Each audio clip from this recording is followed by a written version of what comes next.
دیا voice channel کے پیارے ناظرین، السلام علیکم۔ شادی کی پہلی ہی رات میرے شوہر نے مجھے بتایا کہ وہ باپ نہیں بن سکتا، اسی لیے پہلی بیوی بھی ان کو چھوڑ گئی۔ خیر، میں نے اسے قسمت کا لکھا سمجھا، مگر شادی کے 4 ماہ بعد مجھ پر انکشاف ہوا کہ میں ماں بننے والی ہوں، جسے سن کر میرے شوہر آگ بگولا ہو گئے۔ میری ساس نے سمجھایا کہ پیدائش ہو لینے دو، بچے کو دیکھ کر ہی پتہ چل جائے گا۔ پیدائش کے بعد جیسے ہی میں نے اپنے بیٹے کو دیکھا تو یہ دیکھ کر میرے ہوش اڑ گئے کہ وہ تو میرے والد صاحب اسکول ٹیچر تھے۔ چھٹی کے بعد ان سے کچھ لڑکے گھر پر ٹیوشن پڑھنے آیا کرتے تھے۔ انہی دنوں روحان بھی پڑھنے آتا تھا، جو ان کی کلاس کا سب سے لائق اسٹوڈنٹ تھا۔ وہ باقی سب مضامین میں اچھا مگر انگلش میں تھوڑا سا کمزور تھا، لہٰذا میرے ابو اسے بہت توجہ سے پڑھاتے، کیونکہ باقی سب میں وہ نمبر 1 تھا، اور اس کے اچھے نمبروں سے گویا میرے والد صاحب کی عزت کو 4 چاند لگ جانے تھے۔ ایک روز باتوں ہی باتوں میں اس نے ابو کو بتا دیا کہ وہ اپنے سوتیلے چچا کے گھر رہتا ہے اور بڑی مشکل سے تعلیم جاری رکھے ہوئے ہے۔ اس کی چچی اسے اپنے گھر نہیں رکھنا چاہتی، بمشکل ایک وقت کھانا دیتی ہے، اسکول ٹائم کے بعد اسے سارا وقت کام کراتی رہتی ہے۔ مجھے گھر میں وقت نہیں ملتا کہ اچھے سے پڑھائی کر سکوں۔ والد صاحب نے اس کے چچا کو اسکول بلا کر کہا کہ اگر آپ اپنے بھتیجے کو امتحان ہونے تک میرے سپرد کر دو تو یہ کلاس میں ہی نہیں، بورڈ کے امتحان میں بھی پوزیشن لا سکتا ہے۔ ماشاءاللہ، ایسا ذہین بچہ میں نے آج تک نہیں دیکھا، بس اسے توجہ کی ضرورت ہے، اندھا کیا چاہے 2 آنکھیں بس۔ اس کے چچا نے فوراً حامی بھر لی، کیونکہ وہ تو شاید خود اپنے ہی یتیم بھتیجے سے جان چھڑوانا چاہتے تھے۔ اس طرح روحان ہمارے گھر رہنے لگا۔ ہم 2 بہنیں تھیں اور ہمارا کوئی بھائی نہ تھا۔ میری ماں نے اس کو اپنا بیٹا بنا لیا۔ والد صاحب نے اس کی پڑھائی پر خاطر خواہ توجہ دی اور وہ بورڈ کے امتحان میں پوزیشن لایا، جس سے نہ صرف سارے ڈویژن میں اسکول کا نام روشن ہوا، بلکہ والد صاحب کو خوب ستائش ملی کہ ان کے شاگرد نے پورے ڈویژن میں پوزیشن لی تھی۔ اس کامیابی سے بابا جان اور روحان دونوں کا حوصلہ بڑھا۔ اس کے بعد روحان نے تعلیم کو ہی اپنا نصب العین بنا لیا اور وہ آگے ہی آگے کامیابیوں کی منزلیں طے کرتا چلا گیا۔ وہ دوبارہ اپنے چچا کے گھر نہ گیا، بلکہ ہمارے گھر ہی رہتا تھا۔ ایک وقت آیا کہ وہ مقابلے کے امتحان کی تیاری کرنے لگا۔ اب وہ ہر وقت بس اپنے کمرے میں بیٹھا لکھتا پڑھتا تھا۔ ان دنوں اس نے گھر سے باہر جانا بھی بالکل موقوف کر دیا تھا۔ میں کالج کی تعلیم کے بعد اب گھر ہی ہوتی تھی اور گھر کے کام کاجوں میں امی کی مدد کیا کرتی تھی۔ ان دنوں امی اکثر بیمار رہنے لگیں۔ میری چھوٹی بہن کالج چلی جاتی اور والد صاحب اپنی ڈیوٹی پر گئے ہوتے۔ گھر میں امی اور روحان رہ جاتے۔ وہ کتابوں میں گم اور میں اکیلی اس وقت بور ہوتی تھی۔ سچ کہوں تو مجھے روحان بہت اچھا لگتا تھا۔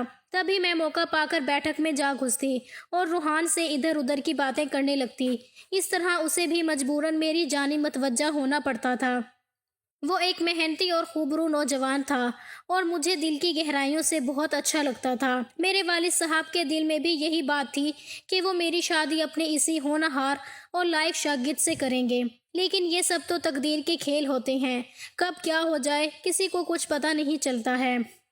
انہی دنوں میاں چنو سے میری خالہ ہمارے پاس آئیں اور امی سے اپنے بیٹے کے لیے میرا رشتہ مانگا۔ والدہ کو اپنی بہن سے بہت محبت تھی۔ انہوں نے جواب دیا کہ رشتہ آپ کو ہی دوں گی، لیکن پہلے آپ کا بیٹا کوئی ملازمت تو حاصل کر لے کہ کسی روزگار پر لگے، تب ہی شادی اور رشتے کی بات کر سکتے ہیں۔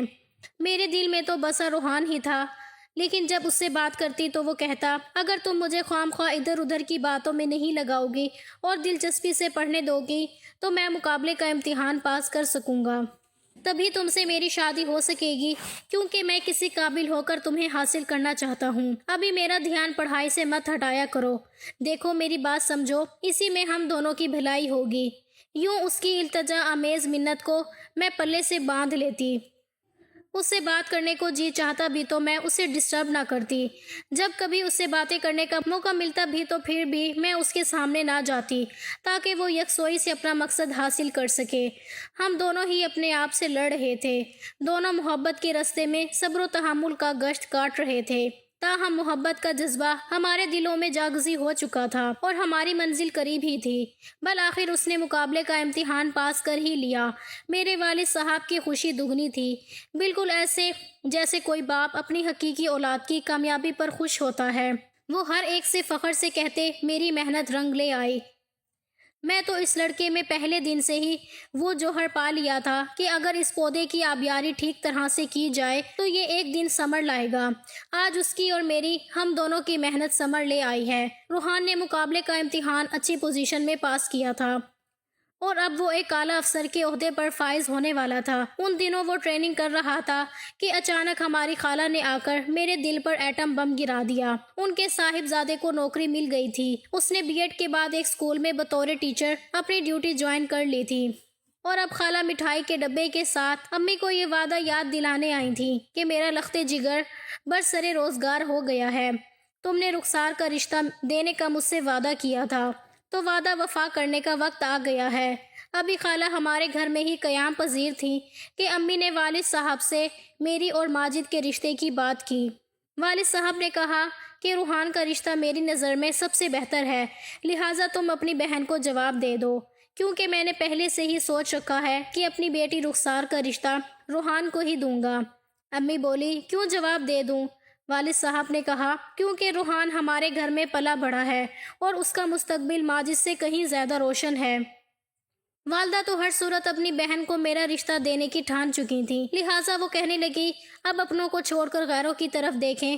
روحان کو ہم نے رحم کر کے اپنے گھر میں رکھ لیا تھا۔ وہ ٹھیک ہے کہ اس نے محنت کی اور آپ کو مایوس نہیں کیا، اور میں صرف اس وجہ سے اس کو اپنے بھانجے پر تو ترجیح نہیں دے سکتی۔ میری آپا در پہ رشتہ لے کر آئی بیٹھی ہیں، ان کو مایوس نہیں کرنا چاہتی۔ ابھی ہماری چھوٹی بیٹی رہتی ہیں، رخسار کا رشتہ ہم روحان سے کر سکتے ہیں، لیکن امی نے والد صاحب کو قائل کر کے میرا رشتہ اپنے بھانجے سے طے کرا دیا۔ روحان ابھی ٹریننگ مکمل کر کے نہ لوٹے تھے کہ ایک دن مجھے پتا چلا کہ میری شادی ماجد سے طے ہو رہی ہے۔ مجھے بے حد صدمہ ہوا، جبکہ ماجد کے مقابلے میں روحان کئی گنا زیادہ بہتر تھا۔ پھر یہ کہ میں روحان کو اپنے دل میں عرصے سے بسا چکی تھی، چاہتی تھی کہ میری شادی اسی سے ہو، مگر ہمارے یہاں لڑکی کی مرضی کب دیکھی جاتی ہے۔ یوں میری روتے دھوتے ماجد سے شادی ہو گئی۔ مجھے اپنی شادی ماجد سے ہو جانے کی ذرا خوشی نہ تھی، بلکہ میرے لیے یہ بہت بڑا صدمہ تھا۔ میرے دل نے تو اس شادی کے بندھن کو قبول ہی نہیں کیا۔ شادی کے بعد کئی دن تک چھپ چھپ کے روتی رہتی تھی۔ روحان کو بھی میرا ماجد کے ساتھ شادی ہو جانے کا بہت افسوس تھا۔ میں شادی ہو کر لاہور سے میاں چنو چلی گئی تھی۔ جب میں مائکے جاتی، روحان مجھے اداس اور پریشان ملتا۔ میں بھی اسے اداس دیکھ کر پرانی یادوں میں کھو جاتی۔ گھر جاتی تو دل وہاں نہ لگتا، یہی دل کرتا کہ عمر بھر مائکے میں ہی رہ جاؤں۔ میری شادی کے بعد اگرچہ وہ مجھ سے زیادہ بات نہ کرتا تھا، لیکن مائکے میں رہ کر میں اس کو دیکھ تو لیا کرتی تھی۔ اسے دیکھ کر ہی میرے دل کو سکون مل جاتا تھا۔ ایک روز جب وہ آفس سے گھر آیا تو مجھے کمرے میں خود سے باتیں کرتے اور سسکیاں لے کر روتے پایا۔ میرے پاس آ کر پوچھنے لگا کیوں رو رہی ہو رخسار؟ میں نے کہا روحان کیا تم نہیں جانتے کہ میں کیوں رو رہی ہوں؟ کہنے لگا ہاں جانتا ہوں کہ تم اپنے گھر میں خوش نہیں ہو۔ اگر ایسی ہی اذیت میں رہتی ہو پھر ماجد سے طلاق لے لو، میں تم سے شادی کر لوں گا، لیکن اگر شوہر کے ساتھ خوش رہ سکتی ہو تو میں تمہیں یہی کہوں گا کہ تم اپنے شوہر کے ساتھ اچھے سے زندگی گزارو اور میرے ہوتے ہوئے مائکے مت آیا کرو۔ میں بھی تمہارے سامنے نہیں آؤں گا تاکہ تم اپنے گھر میں دل لگا سکو۔ میں نے شکستہ دل سے کہا اس طرح خوش رہنا میرے بس کی بات نہیں ہے روحان، اب میں کسی بھی جگہ کہیں بھی خوش نہیں رہ سکتی، میں یہ بے چینی کی زندگی نہیں گزار سکتی۔ اس پر وہ خاموش ہو گیا۔ بس اس قدر کہ تمہارے والدین کے مجھ پر بہت احسانات ہیں اور میں ان کے احسانات کبھی نہیں بھلا سکتا۔ میں کبھی بھی کسی بھی صورت میں ان کو دکھ نہیں دینا چاہتا۔ سوچا ہے اب جب تم مائکے آؤ گی تو میں گھر کے بجائے ہوٹل چلا جایا کروں گا۔ وہ تو یہ کہہ کر چلا گیا، لیکن میرے دل کے چین اور سکون کو بھی ساتھ لیتا گیا۔ اس کے بعد میں اس قدر مضطرب رہنے لگی کہ مسکرانا تک چھوڑ دیا۔ اب میں سسرال میں اپنے شوہر سے سیدھے منہ بات نہ کرتی، نہ ہی گھر کھانا بناتی۔ گھر کا سارا کام ساس اور نندیں کرتی۔ میں کسی کام میں دلچسپی نہ لیتی تھی۔ کئی دن میں ان تینوں سے ہم کلام ہی نہ ہوتی تھی۔ آخر تنگ آ کر میرے اس رویے کی شکایت ماجد نے میری امی سے کر دی۔ روحان اب بھی ہمارے گھر پر ہی رہتا تھا، کیونکہ والد صاحب نے اس کو بیٹا بنایا تو پھر کہیں جانے نہ دیا تھا۔ کہیں اور جانے کا کہتا تو ابو اداس ہو جاتے تھے۔ میرے والدین کو میرے دلی معاملے کا کوئی علم نہ تھا۔ وہ حیران تھے کہ میں اپنے سسرال والوں کے ساتھ اچھی طرح آخر کیوں نہیں رہتی۔ میری ساس میری ماں کی سگی بہن تھی۔ وہ میرے رویے سے اتنی پریشان ہوئی کہ آخر ایک روز میری امی کے پاس آ کر رونے لگی کہ میں تو چاہت سے بھانجی کو بیاہ کر لے گئی تھی، مگر وہ تو ہمیں کچھ سمجھتی ہی نہیں ہے۔ تب والدہ مجھے خدا کے واسطے دیتی کہ رخسار تمہیں آخر ہو کیا گیا ہے، تم ایسی تو نہیں تھی، خدا کے لیے ایسا نہ کیا کرو، آخر تم کیوں ایسا کرتی ہو؟ وہ مجھے سسرال والوں سے حسن سلوک کی ہدایت کرتی، فریاد کرتی کہ جب سے تمہاری شادی ہوئی ہے میرا اور میری بہن کا رشتہ بھی خراب ہو گیا ہے، سوچا تھا کہ رشتہ کر کے ہم بہنیں آگے بھی آپس میں جڑی رہیں گی، مگر تمہاری وجہ سے تو ہمارا جینا حرام ہو گیا ہے۔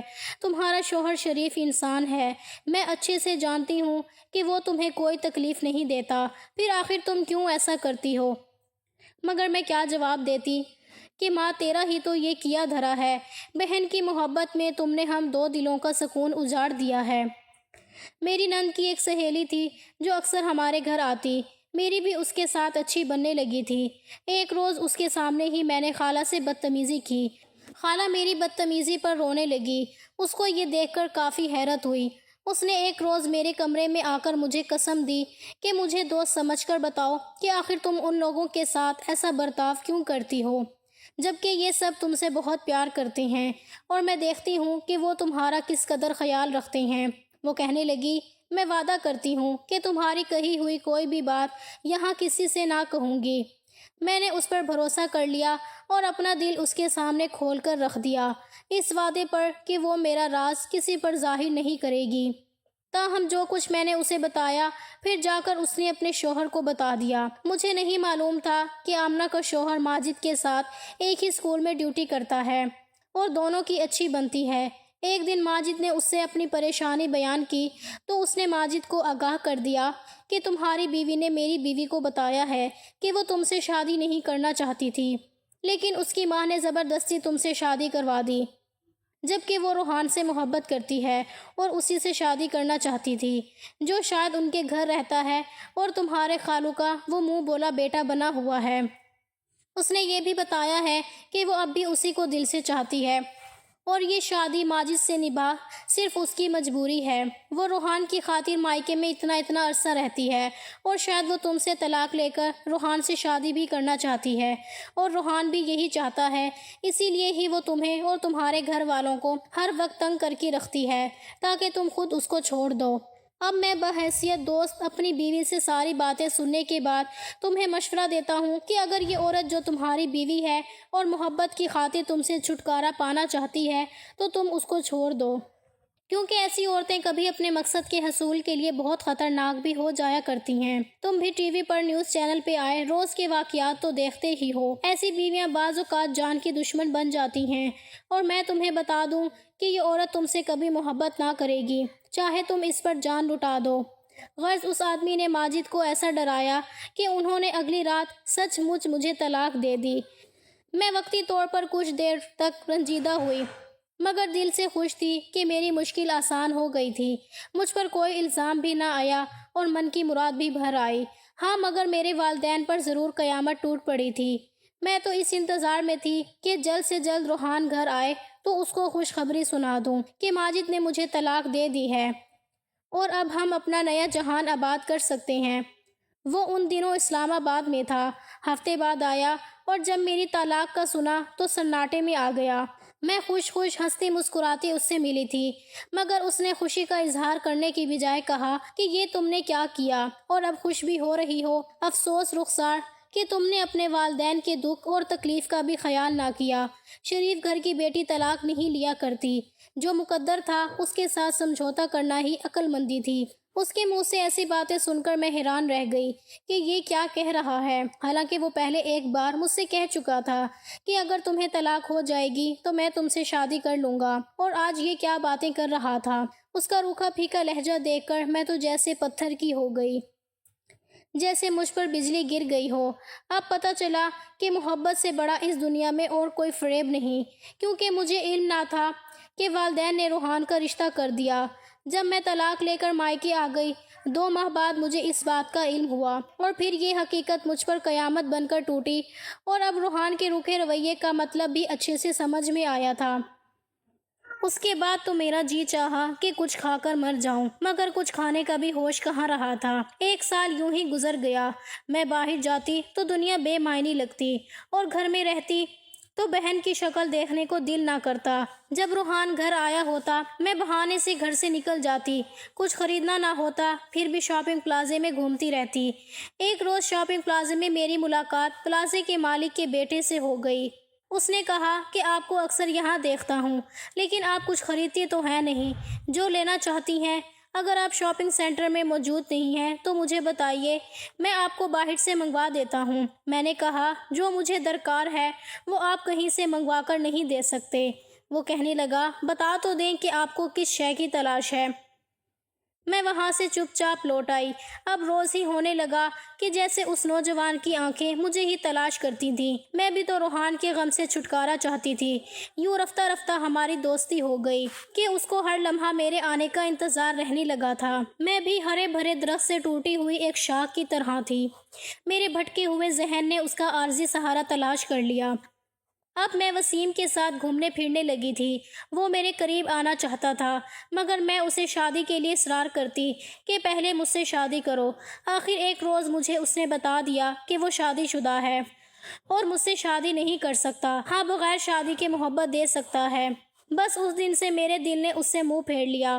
بمشکل میں نے خود کو تھاما، گھر سے بے مقصد نکلنا اب بند کر دیا، بلکہ خود کو جیسے اپنے کمرے میں بند کر لیا۔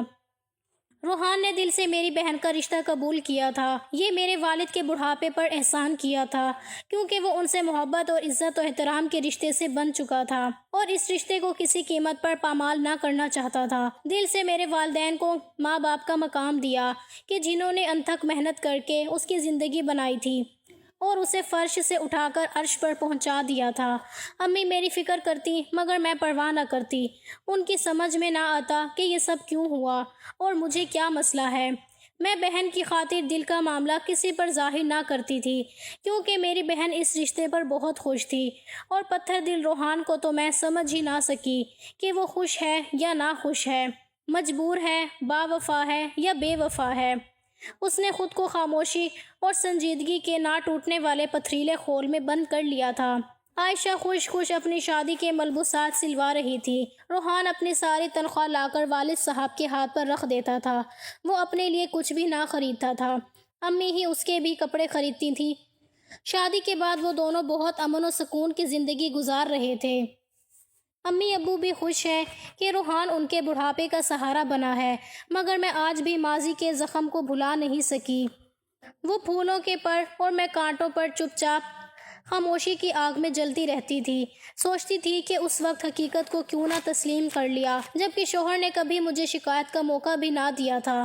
میں نے تقدیر کے لکھے کو اپنی بدسلوکی کے تیروں سے گھائل کر ڈالا، مگر اپنے دل کے لہو سے بھی اپنی قسمت کو نہ سنوار سکی۔ یوں بے تعبیر خوابوں کے پیچھے اپنی زندگی خراب کر لی۔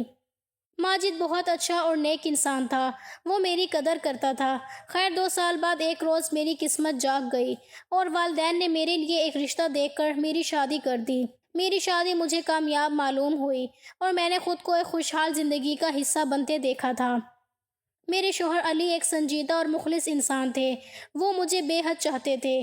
میں بھی ہر صورت اپنا گھر بسانا چاہتی تھی کہ آگے ہی میری عمر کافی ہو چکی ہے۔ ہم دونوں ایک دوسرے کو عزت دیتے اور وقت کے ساتھ ساتھ ایک دوسرے کے قریب آ رہے تھے۔ جیسے وقت گزرتا گیا ایک عجیب سی خاموشی ہمارے رشتے میں سرایت کرتی جا رہی تھی۔ شادی کے 2 ماہ بعد میرے شوہر نے مجھ پر انکشاف کیا کہ وہ باپ نہیں بن سکتے۔ ان کی پہلی بیوی بھی شادی کے 4 سال بعد اسی وجہ سے انہیں چھوڑ کر چلی گئی تھی۔ انہوں نے میرے ہاتھ پکڑ کر معافی مانگی کہ میں نے تم سے یہ بات چھپائی۔ خیر دکھ تو مجھے ہوا، پر ان کی محبت پا کر میں مطمئن تھی کہ چلو اولاد نہ سہی، شوہر تو مجھ سے محبت کرتے ہیں، اور میں روحان والی غلطی دوبارہ نہیں دہرانا چاہتی تھی۔ لہٰذا میں نے ان کا پردہ رکھنے کی ٹھان لی اور والدین کو کچھ نہ بتایا۔ شادی کے 4 ماہ بعد مجھ پر انکشاف ہوا کہ میں حاملہ ہوں۔ یہ خبر سن کر میرے دل میں ایک حیرانگی اور اضطراب کا طوفان سا مچ گیا۔ کیونکہ مجھے میری ساس سے بھی یہ حقیقت معلوم ہوئی تھی کہ علی باپ بننے کی صلاحیت نہیں رکھتے تھے۔ انہوں نے بھی مجھ سے رو رو کر التجا کی تھی کہ اپنے والدین کو نہ بتانا، لہٰذا پہلے میں نے یہ سوچا کہ شاید مجھے غلط فہمی ہوئی ہو، لیکن بعد میں جب میں قریبی کلینک چیک اپ کے لیے گئی تو وہاں مجھے موجود ڈاکٹر نے بھی اس خبر کی تصدیق کر دی کہ میں واقعی حاملہ ہوں۔ میرا دل ایک طرف خوش ہوا تو ساتھ ہی دوسری طرف کانپنے بھی لگا کہ کیا علی نے اس سے جھوٹ کہا تھا، اور اگر سچ کہا تھا تو یہ بچہ علی کا کیسے نہیں ہو سکتا۔ لیکن حقیقت یہ بھی تھی کہ اس کے علاوہ بھی یہ کسی کا نہ ہو سکتا تھا۔ میں نے سوچا شاید کوئی معجزہ ہوا ہو۔ میں نے خوشی خوشی ساس کو بتا دیا، مگر وہ جیسے سکتے میں آ گئیں اور انہیں خوشی نہ ہوئی۔ جب علی کو میرے حاملہ ہونے کی خبر ملی تو وہ حیرت اور غصے سے بھڑک اٹھے۔ مجھے کچھ سمجھ نہ آ رہی تھی کہ میرے ساتھ کیا ہو رہا ہے۔ انہوں نے مجھے طلاق دینے کی دھمکی تک دے ڈالی۔ میں حیران تھی کہ ان کے نزدیک میرے حاملہ ہونے کا مطلب تھا کہ میں نے ان کے اعتماد کو ٹھیس پہنچائی ہے اور کوئی ایسا گناہ کیا ہے جس کا وہ کبھی تصور بھی نہیں کر سکتے تھے۔ میں نے ان کو یقین دلانا چاہا کہ آپ دوبارہ ڈاکٹر سے اپنا چیک اپ کروائیں، یہ بچہ آپ ہی کا ہے۔ مگر علی کے دل میں شک کی جڑیں گہری ہو چکی تھیں۔ وہ کہتے کہ یقیناً تم اپنے سابقہ شوہر سے ابھی بھی ملتی ہوگی۔ میں اس وقت کی کیفیت بیان نہیں کر سکتی۔ وہ میری کوئی بات سننے کو تیار نہیں تھے اور مسلسل یہی کہہ رہے تھے کہ میں نے ان کے ساتھ دھوکہ کیا ہے۔ ان دنوں ماحول کافی خراب تھا۔ بالآخر میرے سسر نے اپنے بیٹے کو سمجھایا کہ جب تک بچہ پیدا نہیں ہوتا ہمیں کوئی بھی فیصلہ نہیں کرنا چاہیے۔ بچہ پیدا ہونے پر اندازہ ہو جائے گا کہ وہ کس کا ہے، یا پھر ہم اس کا DNA ٹیسٹ کروا لیں گے، لیکن تم بھی دوبارہ اپنا چیک اپ کرواؤ، ہو سکتا ہے کہ اللہ نے تم پر کرم کیا ہو۔ ان کی باتوں سے علی کا غصہ کچھ کم ہوا، لیکن ان کا شک ختم نہ ہو سکا۔ یہ وقت میرے لیے ہر لمحہ قرب کا باعث تھا۔ میں نے شوہر کی نظروں میں ہر وقت اپنے لیے بے اعتمادی دیکھی۔ وہ یہ بچہ میرے پہلے شوہر کا ہی سمجھتے کہ میرا اب بھی اس سے رابطہ ہے۔ میں سوچتی کہ قسمت نے مجھے کس نفسیاتی مریض کے ساتھ باندھ دیا ہے۔ اس سے تو اچھا تھا کہ میں شادی ہی نہ کرتی۔ میں جانتی تھی کہ میں نے کوئی غلطی نہیں کی، مگر پھر بھی ٹھکرائی جا رہی تھی۔ 9 ماہ بعد بالآخر وہ دن آیا جب میں نے ایک بیٹے کو جنم دیا۔ جب میں نے پہلی بار اپنے بچے کو دیکھا تو میری آنکھوں میں آنسو تھے۔ جب میرا بیٹا 10 دن کا ہوا تو اس کے نقوش زیادہ واضح ہوئے۔ جو رشتہ دار آ کر بچہ دیکھتا وہ کہتا کہ یہ تو چچا بھر گیا ہے۔ علی یہ سنتے ہی آگ بگولا ہو جاتے۔ میرا بیٹا علی کے چھوٹے بھائی اویس سے بے حد مشابہ تھا۔ اس کی ناک اور آنکھیں بالکل اس جیسی تھیں۔ اب انہوں نے مجھ پر الزام لگانا شروع کر دیا کہ بچے کا تعلق اویس سے ہے تو میری پیٹھ پیچھے اویس کے ساتھ گل کھلاتی رہی ہو۔ اس شکی مزاج انسان نے میرا جینا دوبھر کر دیا۔ ساس سسر اسے سمجھاتے مگر وہ اپنے شک پر قائم تھا، لیکن حقیقت یہ تھی کہ میں اویس کو اپنے بھائی کی طرح ہی سمجھتی تھی اور میرے بچے کا اس پر ہونا ایک اتفاق تھا کہ بچے اپنے خاندان پر بھی تو جاتے ہیں۔ میں حیران تھی کہ انہوں نے مجھ سے جھوٹ کیوں بولا تھا کہ وہ باپ نہیں بن سکتے، مگر اب اس انسان کا شک حد سے زیادہ بڑھ گیا کہ اس کے بھائی تک بھی بات پہنچ گئی کہ وہ اس بچے کو اس سے جوڑ رہے ہیں۔ اس نے بھی اپنے بھائی کو قسم اٹھا کر یقین دلوانے کی کوشش کی کہ بھابھی بے قصور ہیں، آپ اپنے ٹیسٹ وغیرہ کروائیں، مگر وہ انسان کسی کی نہ سنتا۔ بالآخر میں نے بھی تنگ آ کر اس سے علیحدگی کا فیصلہ کر لیا کہ ایسے نفسیاتی انسان اپنے اس مرض میں کچھ بھی کر سکتے ہیں۔ پھر ایک روز اس نے مجھے طلاق دے ہی دی۔ میں نے والدین کو بتا دیا کہ اس کے ساتھ کوئی نفسیاتی مسئلہ ہے۔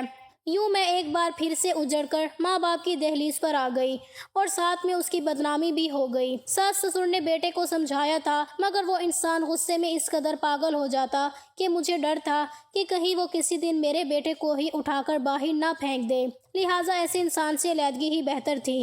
میں نے دوبارہ شادی نہ کی۔ 2 سال بعد ایک رشتہ دار سے پتہ چلا کہ علی پر پاگل پن کے دورے پڑتے ہیں۔ ان کے والدین انہیں گھر میں بھی کمرے میں بند کر کے رکھتے ہیں۔ اس کی پہلی بیوی اس کی شک کی بدولت اسے چھوڑ گئی تھی کہ وہ اسے بھی یہی کہتا تھا کہ یہ بچہ میرا نہیں ہے، اور میں اس کے والدین پر بھی حیران تھی کہ وہ اپنے بیٹے کے مرض کو جانتے ہوئے بھی کیسے کسی دوسری لڑکی کی زندگی برباد کرنے کے بارے میں سوچ لیتے تھے۔ شاید کہ وہ بھی بیٹے کی وجہ سے مجبور تھے۔ شاید شادی کی خوشی میرے نصیب میں ہی نہ تھی، یا پھر ماجد اور اس کے گھر والوں سے برا سلوک کرنے کی سزا ملی تھی، مگر میں نے تو اس کے باوجود کچھ نہ پایا۔ اللہ تعالیٰ سے دعا ہے کہ وہ ہر لڑکی کو ایسے نفسیاتی قسم کے مردوں سے بچائے اور ان کے نصیب اچھے کرے۔ مزید دلچسپ سچی کہانیوں کے لیے چینل کو سبسکرائب کریں۔